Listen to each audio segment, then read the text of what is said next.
What's going on, everybody? Welcome back to another episode of Last and Thoughts Podcast. I'm your host, Digital Relaxation, and we are back again for another episode. And as always, if you guys enjoy what you hear, what you're going to hear, please be sure to share and rate this podcast and all of that good stuff.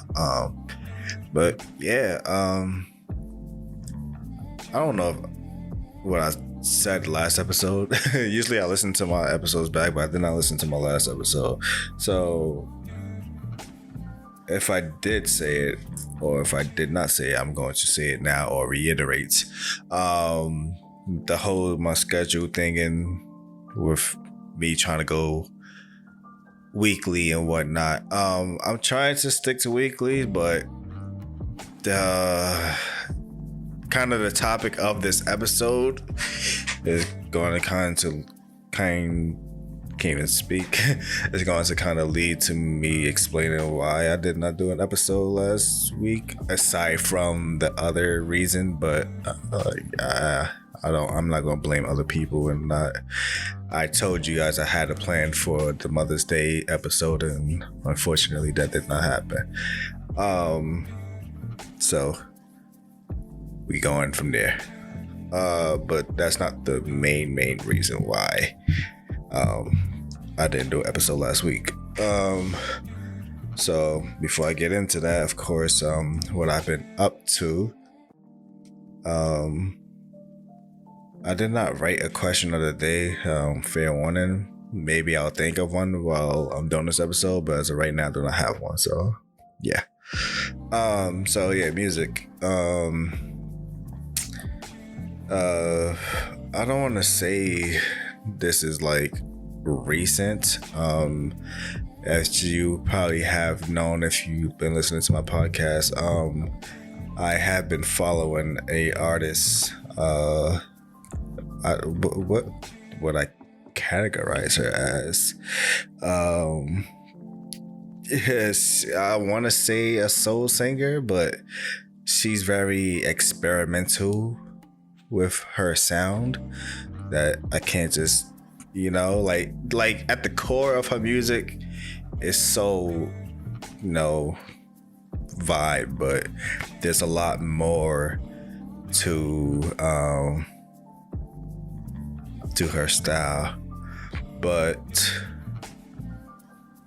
she have finally released, well, I won't say finally, but she have released her debut album earlier in this month. So I've listened to it like the day after it came out or the day of it came out, I'm not sure. But the problem was I forgot that it kind of came out, and by the time I listened to it, it was like, I like to listen to music, mainly when I'm working and whatnot.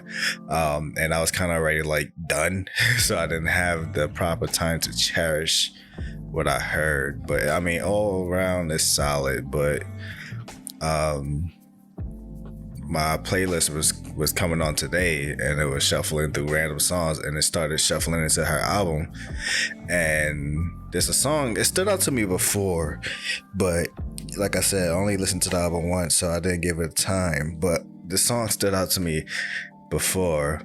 So let me go with there's 10 songs, it seems, on this album. Yes, 10 songs on this album.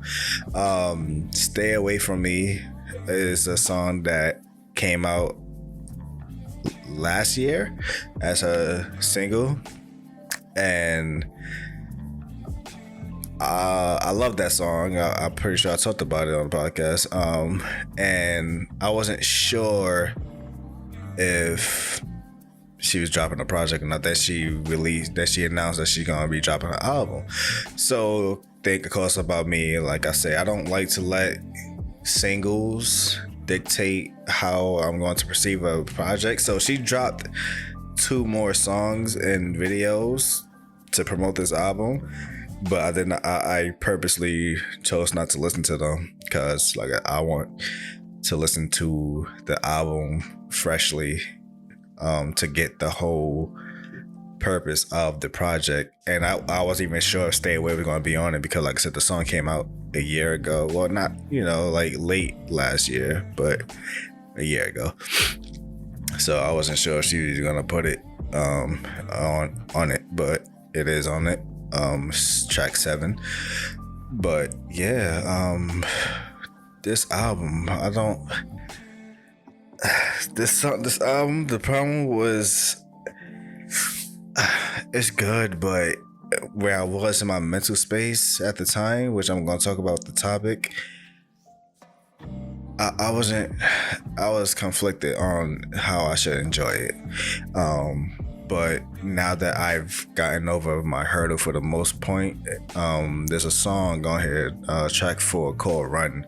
And dopely enough, this song features, I wouldn't say features, but features like vocal layering from her father, which, if I mentioned before, her father is Bobby McFerrin, who is most known for making the Don't Worry, Be Happy song. So it's kind of a nice, father-daughter duo there. But he does like a great vocal layering on the song. Like, the instrumental itself is very simple, but he adds more and makes it feel like there's a lot more going on in this song. And that song literally just spoke to me like all day. Like, I literally had that song on repeat all day. And song is 4 minutes long, 3 minutes long, 4 minutes long, but she doesn't say a lot. It's more so it's an experience, so it feels short because she doesn't say a lot. But the song is kind of simple in terms of what she says, like, but the whole point of the song, it's hard because this album can be taken as two ways. Because I saw someone wrote a comment. Now I'm not sure. She wrote, like, I think while she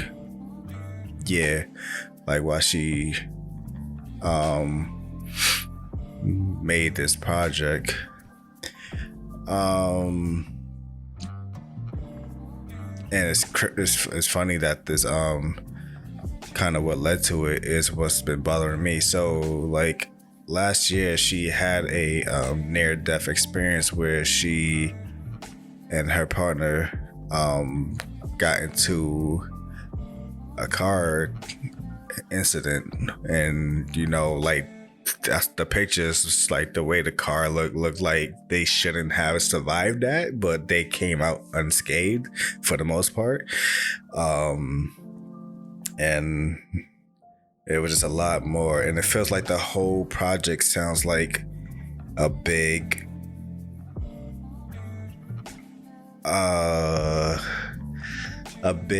inner battle with her and her relationship from the whole song, but also with, funny enough, the song Run and the song afterwards is called God Herself.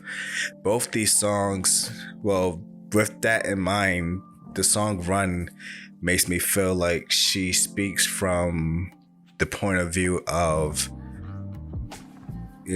of God. Like, the context of the lyrics is, I can take you to somewhere better if you trust me, which usually that's mainly what the whole point of our faith in your God is. We all believe in, if we hold our faith with God, and where we go afterwards is going to be even better than what we've been dealing with here.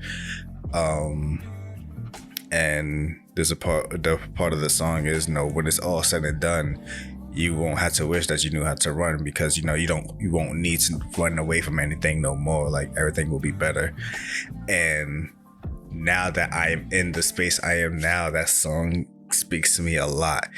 And yeah, like I said, that song been on repeat all day so far. That might be my song of the week. If you have not heard, well, if you have heard the album, I'll give you the album listen. But if you want a song of the week, that's my song of the week. Madison McFerrin, Run.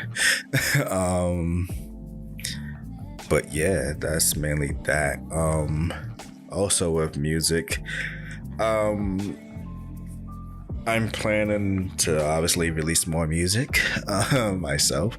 Um, I already planned like when I get concepts and ideas in my head, I kind of stick with it, but I like to honestly pace myself. So after I dropped my Deliberation album, which was last year, I immediately knew what my next album was going to be. But obviously, everything that happened with releasing that last project, I was kind of left mentally drained from doing another project for some time, like a serious project. I did recently drop a mixtape, but that was just me just having fun. And I'm planning on probably dropping another mixtape this year. The sole reason for that is because we are celebrating the 50 years of hip hop, and why not honor it by doing more music? And kind of the last project was kind of I don't want to say a love letter, but it was kind of like, The Quiet Storm is the name of the mixtape, and it was kind of catered to slow vibes and being chill and whatnot. This next project is going to be somewhat similar, but just more catered to where I am in my headspace and just my appreciation for hip hop, I guess. So that's that. And then my next project, which most likely gonna be done next year, is gonna be my more serious driven project that hopefully I could probably release this one as well on streaming platforms. But yeah, that's about it for music, aside from listening to the same stuff I always been listening to. Going into gaming, so last time I talked about Redfall, I have beaten it since the last episode, and I'm still sticking to what I said. That game is just very uninspiring. Like, felt like whoever made it, like I said, it felt like whoever made, like when they made that game, they made it solely like, hey, like we need to, I don't know, like they had to fulfill a quota or something. That's what that game literally felt like. Like, oh, we need to make something, just scramble something up together and drop that. Yeah, we don't care. That's what that felt like. So the game is very, the game don't even know what it wants to be. Like, it's a looter shooter, and I already explained my issues with looter shooters. Like, the problem of having, like, every gun you find, like, hey, it's a nice gun, and then you pick up another gun and it's like, oh, this one is stronger, but it's missing one feature that the other gun has. So the question is, do you want the weaker gun that has the better, effects and attachments with it, or you want the stronger gun that's gonna help you fucking kill everyone? It is stupid because there's no crafting or upgrade system like I mentioned before with Destiny and whatnot. Like, there's a gun in the game that's dope, but obviously you find a gun that's stronger. It's like, now that gun is worthless because obviously the enemy's gonna get stronger as you progress through the game, because more than likely the game works on, if looter shooter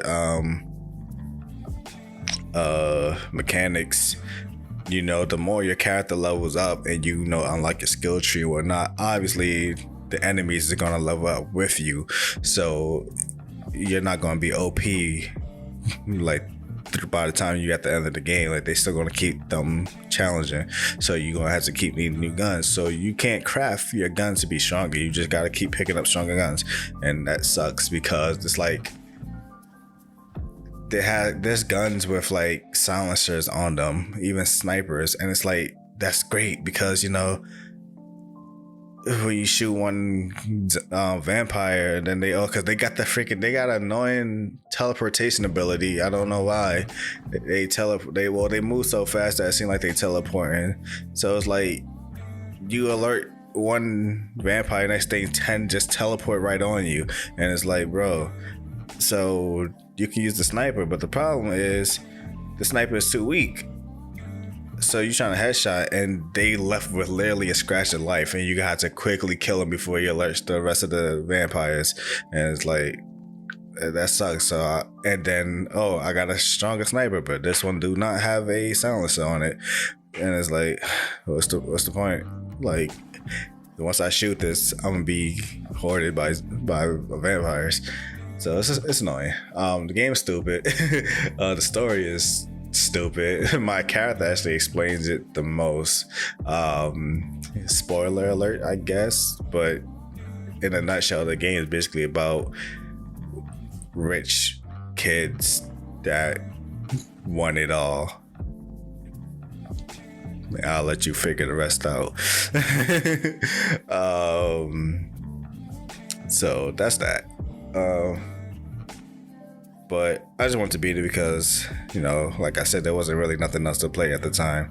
But now that I'm done with that, I am slithering back to Cyberpunk as always. I still need to finish this playthrough, and then I think I'm gonna do a vanilla playthrough because probably since my third playthrough, I want to say,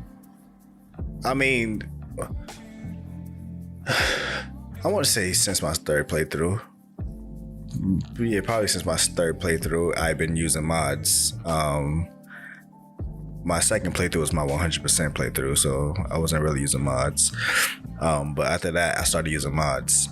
But the game, like, changed so much and kind of runs differently and whatnot with mods. I want to see how it feels to play the game again as it was, like as it is right now. Like if I was to buy the game right this moment, how would the game play and just experience it like vanilla again one more time.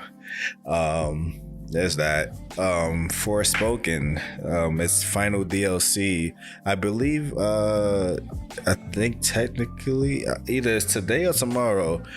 Might be tomorrow. If you have the digital deluxe version of Forspoken, the DLC is out tomorrow or today for early access, but it's officially out Friday. So I'm probably going to be playing that. Well, I'm most likely going to be playing that, but I don't know if I'm going to play that Friday because I want to do something for the weekend.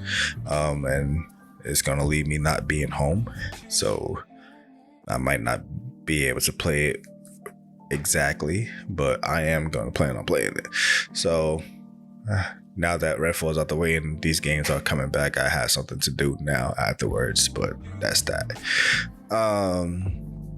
Yeah, that's gaming. TV and film. So I mentioned the main reason why I wanted to do my Mother's Day thing episode was also kind of due to the Tupac and Afeni Shakur Dear Mama documentary, where the documentary portrays and recounts the life of Tupac and his mother and the parallel journeys that they both went throughout in their lives. And so one person, I was listening to Dr. Umar Johnson talk about it, and it was like, it's like Tupac lived his mother's life all over again, but through a different medium, as she was Black Panther revolutionary and he was an artist, musician, and actor. So it's dope. And I wanted to focus more on the mother aspect, but since then I did finish watching the whole thing, and it breaks my heart every time. Like, my weird relationship with Tupac and his music. My relationship with Tupac is one of, my brother, that's his favorite. So being the youngest, whatever he's into, I kind of followed for the most part. But, even as I got older and was able to like explore more, like Tupac just always spoke to me. And yeah, and like every time I watch a documentary or something about Tupac, and it always gets to the point where we lose him and everyone talks about how impactful he is, it's like, damn, like, I don't know, it just breaks my heart, because it's like, even though he was technically there in my lifetime, by the time I knew who he was already dead. He passed in 96. I'm only 2 years old. So by the time I knew who Tupac was, probably 99, the earliest, or the latest actually. He's already dead. So he's already solidified as this figure in my head since I knew who he was to this point. He's still been up top like that. Like, it's crazy. Like, it's like we knew from day one like what we lost, and we never really got that back, and that hurts. That really hurts. But yeah. But aside from that, I went back into my early 2000 bag, my Flavor of Love bag. I was bored on Netflix. Usually if I am like bored, Netflix is like my end of the line go-to. But I saw this show. I saw a bunch of shows, but I saw one that stood out to me, and then it's called Perfect Match. I think it's a Netflix original, but it's the purpose of the show, if you don't know, is basically there's like, I think there's I forgot. Yeah, either 6 guys and 6 girls or whatever the number is. Basically, there's an even number of people, obviously, and the point of the show is basically to see if you can find your perfect match. So you spend, these people come into this place and they meet everyone there, and then you have to match up with somebody by the end of the day to hopefully that you think that person is going to be your perfect match. That's going to be the person you end up with. And then there's like challenges they do, like to test their compatibility and whatnot. It's really just mindless, like, watching, but it's fun. There's a lot of flaws in it, like so just explaining it was flawed. Like, there's also another flaw of like the people who win, like the couple that win the challenge they win like a private date, like a little special private date with each other to increase their bond potentially. And then they get control of the boardroom, which they have the option to bring back 2 people, and usually they alternate between a male and female.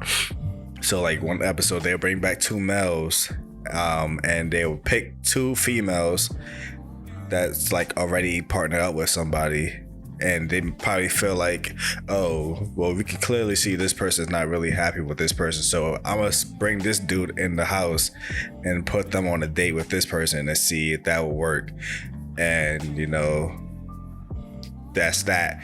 So they'll bring 2 people in. So like my example, they'll bring 2 guys in to date 2 other girls while they already paired up with someone else, to probably intervene with that relationship already, or to just out of the kindness of their hearts to find, like, they feel like this person would be better for them. So they come back to the house, and then it's like, all right, well, now we realize that we have 2 extra guys here. So either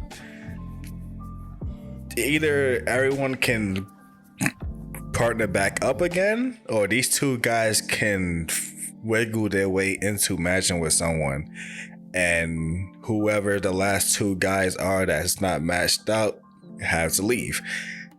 and the show keeps basically rinse and repeat. Then, like I said, the next episode, whoever wins, then there'll be females that come in. So it's rinse and repeat. So it's not a show that's like Flavor of Love, like, you know, eventually someone gets eliminated and it's down to, like, you know, the last girl. But like the show constantly alternates like couples and people. There's never really a couple that leads. It wasn't until like the last episode when couples were starting to like leave and break apart. So it's a very flawed thing, but it was fun. So the problem with me watching that show was the show is basically a how you describe this? It's basically a mix up, because there's different shows that these Netflix shows have, which I'm gonna talk about. One of them is Love is Blind, The Mole, Ultimatum, I think there's something else that I don't remember, but there's a bunch of shows that's like, you know, similar like this. So all of these people are from these shows, and they happen to come here. So the problem is, I did not watch none of these shows before, so all these people to me are new. But all these people like, oh, like, hey, I see you on this show. Or some of these people who've been on the same show together, like, oh, hey, we're back together. Like, I'm like, oh, so this lore behind this. So I'm like, crap. Well, since I already watched this, I'm not going to go back and watch all the other ones, because obviously it's going to be spoilers for like the love show. Like, clearly if they ended up here, that means something didn't work out in their other show. So I didn't watch that, but they did recently drop the 4th season of Love is Blind. So I decided to watch that. So it's a whole new cast for me. No, I don't know any of these people from the previous show, so everything was new for me. So it was a good start over. So for Love is Blind, the way this show works is, I don't want to say self-explanatory, but there's 15 people. I don't want to say all together, but I think it might be 15, you know, male and female, which is a lot. And you're basically, you know, you go through a pod. You're both are locked in like this podded room together with, you know, a wall between each other. And, you know, the point is to basically, out of all those 15 people that you talk to, interact with, find that one person that you think you can actually fall in love with solely off of just, you know, giving each other in that room without seeing this person at all. So like, you know, this person could sound like the most amazing person, but maybe you might not be physically attracted to that person when you see them. So that's the risk. But yeah, that's the whole purpose of the show. It's like, and I mean, it's a lot more to the show. So you find whoever you've been like talking to, like you find, like say you find someone like, oh, I really like this person a lot, so you are locked in with this person. You guys are constantly talking to each other in the pod. This is the only person you requesting to talk to. What they calling their dates, because they do, like, you know, it's like think of long distance, but y'all together physically still. Like, you know, you do long distance things that, you know, obviously like, hey, let's play, I don't know, let's play Connect 4, and like, all right, I'm moving my piece to the 5th slot, and you know, like obviously they can't see, so you just gotta work together. But they are physically in the building together. So you lock up with this person, and you're like, oh, you know what, I really love this person, I'm falling in love with this person. You propose to them right there and there. If you propose to this person, that's when you get to see them. And that's where it goes from there. That, you know, from there, I think it's 2 weeks afterwards. After that, is your wedding. So you have 2 weeks after finally meeting each other. They are put into a home to live together, and that's where, you know, they got 2 weeks to build this relationship of, you know, everything that needs to be ironed out to our, you know, before we get to our wedding day. And then when the wedding day comes, whoever if a couple makes it to the wedding day and whatnot, basically, the end is, will you say I do at the end, or will you walk away and leave your partner at the altar? So it's just this whole journey. But even that show got flaws, because I don't know how the other previous seasons worked, but like I said, it's like 15 people per female male. The show only focused on like 6 couples. Like, we have no clue who the other people are. Like, there was literally an episode where like they had like because I think it's someone's birthday, and so they they invited all the couples there, but then they also invited like a few people who were from like the pod together. Like, hey, we were and they showed one person, because they do the how reality shows do like the little interview rooms where they talk mid-show about their experience. So they were doing that, and they put one character like they just showed their name, like, yeah, this person was in the pod, and that was it. Like, they didn't interact with no characters, they didn't do no interview. I'm like y'all gotta thin the people down or something. I don't know. Like, all those people, y'all only focused on the same. Like, it made it feel like that's where it kills the immersion for me of like how much is this like legit, like, so I don't know, but I need to figure a way to not make these shows too flawed. But yeah, that's what I've been watching. Love stuff. And last but not least, I did go to the movie theaters. I believe I did talk about it. I did go watch Guardians 3, and it was great. I enjoyed it. Probably I won't say my favorite, but probably the best, like, within the MCU franchise, like its own separate, like, the story, whatever, the solo projects. This is probably the best one out of all of them, because honestly, the first one been like my favorite for the most, like, out of the entire MCU films together. Like, the first Guardian movie is very solid. The second one, in hindsight, is a lot better now. Obviously at the moment it was like, you wasn't sure, like, cause it was this one, it suffered from. The second one suffered from the reason why I like the Guardians. Like, this one suffered from, all right, like, we established this universe, this group of people. Now y'all should interact with the other, like, Avenger characters, but y'all still doing your own thing again. And timeline wise, it makes sense, because the second movie, I think, literally happens either weeks or months after the first movie. So technically that makes sense. Like, they literally did the first movie and then they did the second movie, like, right there. So obviously the Infinity War stuff was down the road. So that's why I felt weird, because people didn't really know the timeline, I guess. But like I said, in hindsight, it's a lot better. It's a lot solid now, because it all makes sense. Then the third movie was great. Basically, it, returned to the first one, kind of with sticking to his own little pocket and not really relying on the MCU, basically. If whatever reason, like Guardians was like to be purchased by another company, like how Spider-Man is like with Sony and Marvel at the same time. Like, say another company just purchased Guardians and just swipe Guardians away from MCU. Like, hey, we want everything Guardians. Like, these 3 movies are now us. Like, you can't stream it on Disney or nothing. Like, this is now our movies. It works without the MCU.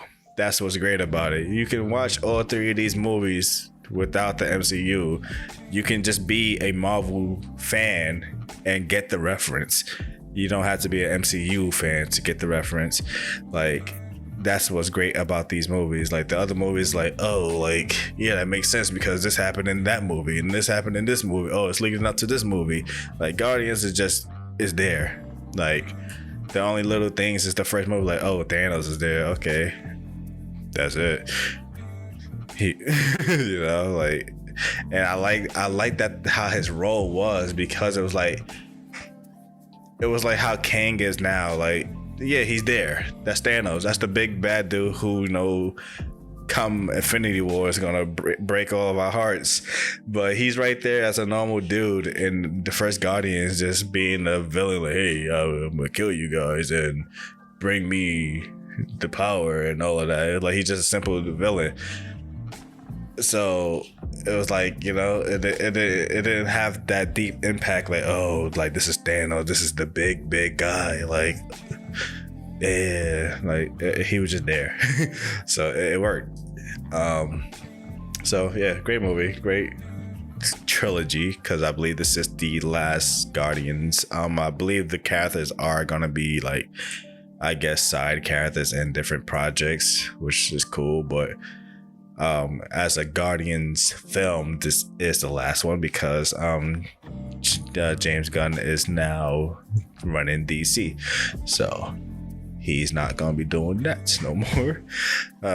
So yeah. So the topic. I get this is the me being transparent with you guys moment. I'm probably gonna briefly talk about this though, because my throat is killing me now. Been too long since I spoke. I don't speak a lot.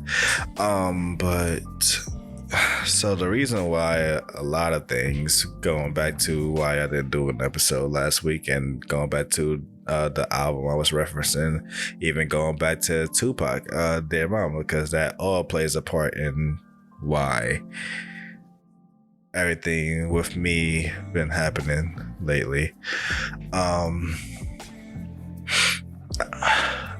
I don't want to say it's random, but it's kind of random, but it was a mix of things, starting with the Tupac story. But I recently, and I had this problem a long time ago, and this was probably when I was in like probably one of my darkest moments in my life, during like the darkest point of my depression. And these were the moments where I was scared of being alone by myself, because I hated being alone with my thoughts and the stuff that I thought about. So that's why even to this day, I don't need it no more, but to this day still, I sleep watching something. Like, I have to have something, because I don't want to, I guess I don't. Well, I don't want to. Like I said, now I don't need it. I can go sleep without it. But it's just reflexing me now, and because I also enjoy sound, like not too loud, but like just there to put me to sleep. Where I was living at before, I had a ceiling fan that even in winter or summer, I always had it on constantly when I go to sleep. So hearing the fan spin was, it was cool background noise for me. But I don't have one in this home now, so it'll be quiet. So I enjoy using it more, but I don't need it. I found myself not using it a few times, but before I was doing that, being a high school student and depressed out my mind, and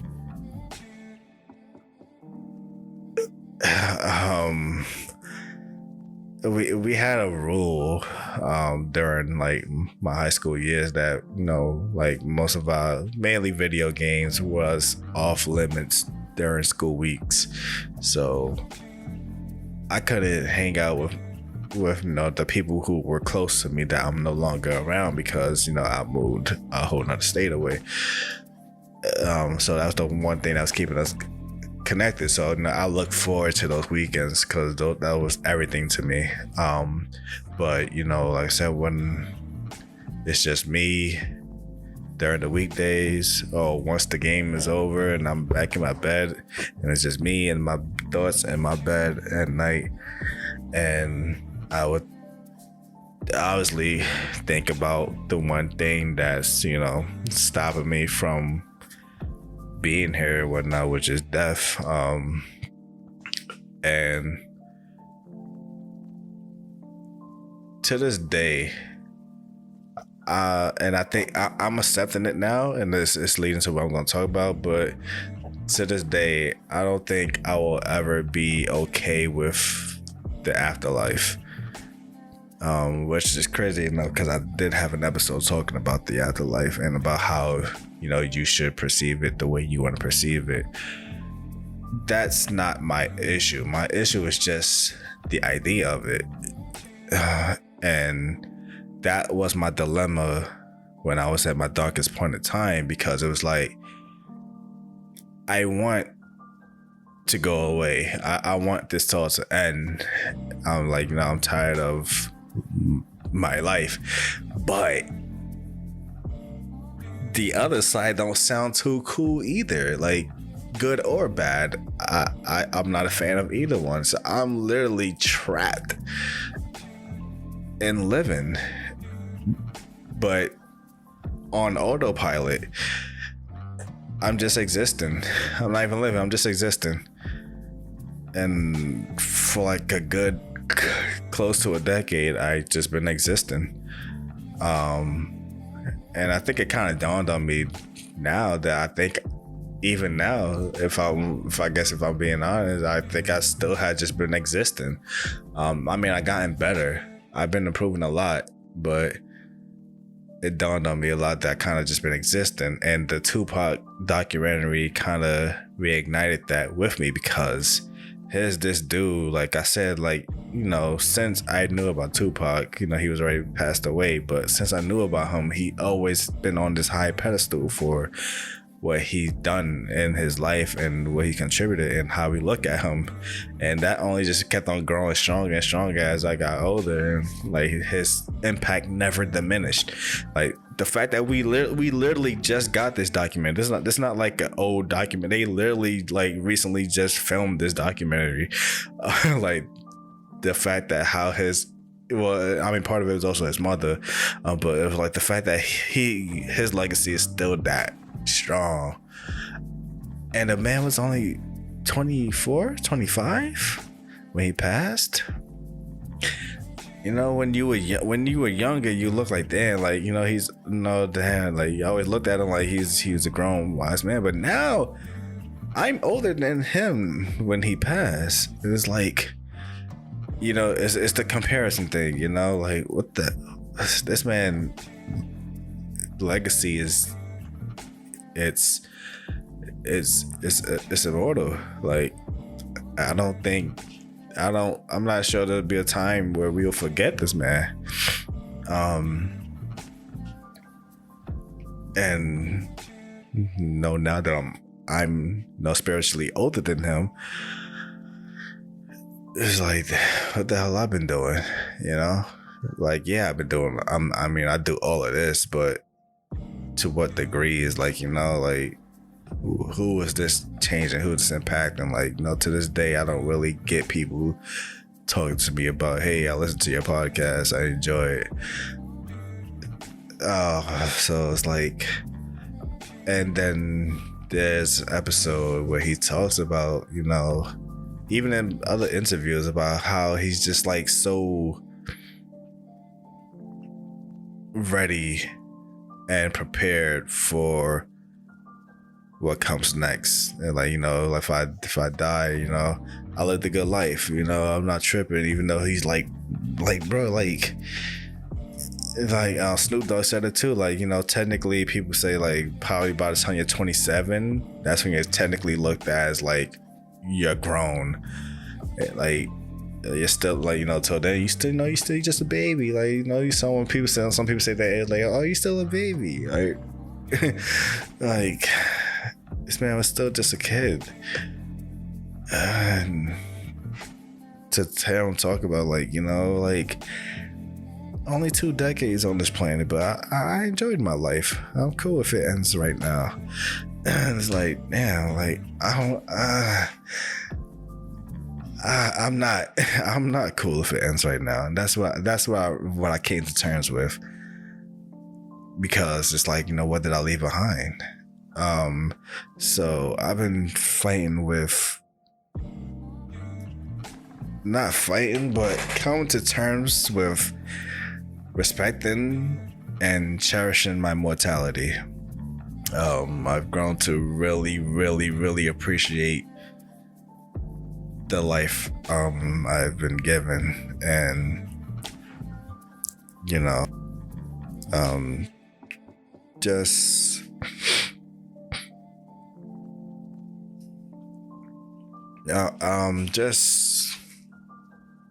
not like I said, not just existing anymore. Like, I want to start, really, really living my life and do things to stop letting things shackle me from living my life. Like, it's just too much. Like, because all of this, everything that's been going on with the world, everything that's going on, all the other issues, even like down to the serious stuff like racism, all of that, corruption, then all the other stuff that's been going on. But it's like, at the end of the day, that moment when we close our eyes and go to sleep, like literally go to sleep, like the moment we do that, all of that don't matter no more, because it's just you. It's just you in your mind. And it's like, when it gets to the point where that's gonna be it afterwards, when we're gone, like, some things are worth fighting for, but some things also it's not worth sacrificing your own life for, because this may be the only one we have left. And I don't want to leave here with regretting my life. I spent damn near a decade on autopilot. Like, there's some moments here and there, but for the most part, there's like probably a good black hole in my head about a time that I really did not enjoy my life. And if God forbid something was to happen to me soon, like, it's not a life I want to look back on. So I just want to be able to do more now. I want to be present in my life and start living my life a lot more and do things more. There's things that's coming up that I'm very excited for this year. And I just want to keep planning to do more further on. But I can't be afraid to live my life anymore. And yeah. That's mainly it. But that's also the point of also with that with Madison's album and the songs, like, I don't know, just the idea of the afterlife, and will it really be all better, if I put my trust in her. But like I said, I've gotten I can't say I dealt with it. I don't like saying I handled that, man, but like, I'm good now. The fact that I can talk about it, I'm good now. The fact that I made this episode, I'm good now. I tried to vent to it with my best friend, but she's going through some things right now too, so it kind of went through one ear out the other. But it felt good for me just to say it out loud and not just in my head. So I appreciate her just being present for me saying it, even though she don't even remember what I said. But give me a second. Yeah, like my throat is dying now. But yeah, that's what I've been dealing with. So I wasn't in the mood to record anything, because I was just in a limbo state again, and I want to get myself out of this. It's hard. Like, I don't have problems with being alone, but I think a lot.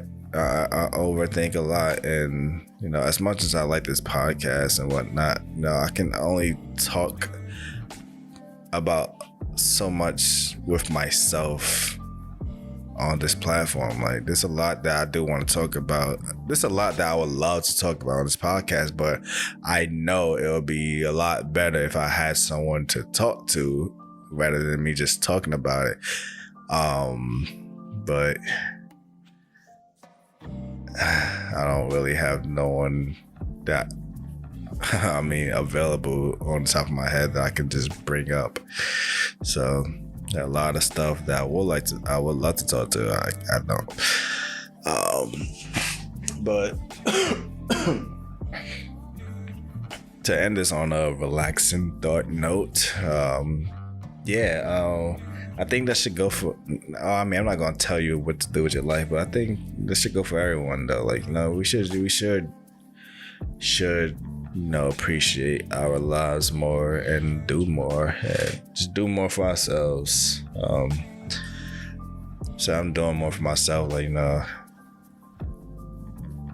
trying to be shackled about things no more and just going with it.